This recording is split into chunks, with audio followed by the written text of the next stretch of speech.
అందరికీ నమస్కారం. నా పేరు వెంకట్. తెలుగు సినిమా చరిత్రలో 'బాహుబలి' అనే సినిమా తనకంటూ ఒక ప్రత్యేక స్థానాన్ని ఏర్పాటు చేసుకుందండి. కేవలం కలెక్షన్స్ పరంగానే కాకుండా అనేక పాన్ ఇండియా సినిమాలకి దారి చూపించి దోహదపడిన ఏకైక సినిమా 'బాహుబలి' అండి. అలాంటి 'బాహుబలి' రికార్డులు బద్దలవుతాయని ఇప్పటి వరకు ఎవ్వరు అనుకునుండరు.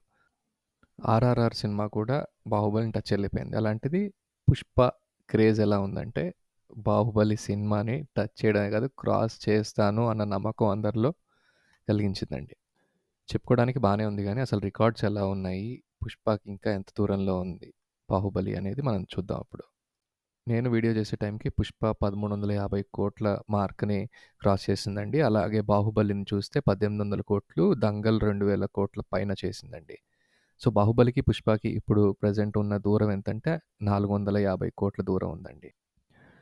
12వ రోజు 45,00,00,000 చేసిందండి. దాని నుంచి మనం ట్రెండ్ లైన్ వేసుకుంటే నెక్స్ట్ వచ్చే శుక్రవారం వరకు ఒక 100,00,00,000 గ్రాస్ కలెక్ట్ చేయొచ్చండి. అంటే మనం ఒక 15, 20% రోజు రోజుకి తగ్గుతుందని అంచనా వేసుకున్నామండి. సో, దాని ప్రకారం ఒక 100,00,00,000 కలెక్షన్స్ ఫ్రైడే వరకు రావచ్చండి.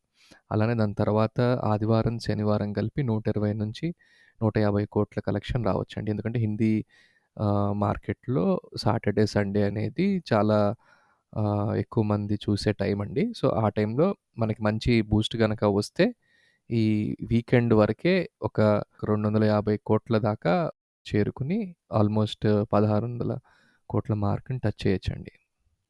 దాని తర్వాత ఇంకా 2 వారాలు 'పుష్పకి' ఆహ్, ఆడే అవకాశం ఉంది గాబట్టి, సో, 'బాహుబలి 2' రికార్డులనేవి ఈజీగా క్రాస్ చేసే ఛాన్స్ అయితే 'పుష్ప 2' కుందండి. కానీ అసలు ఏమవుతుందనేది మనం వేచి చూద్దాం. Thank you. నా వీడియో గనుక నచ్చినట్టయితే ప్లీజ్ సబ్స్క్రైబ్.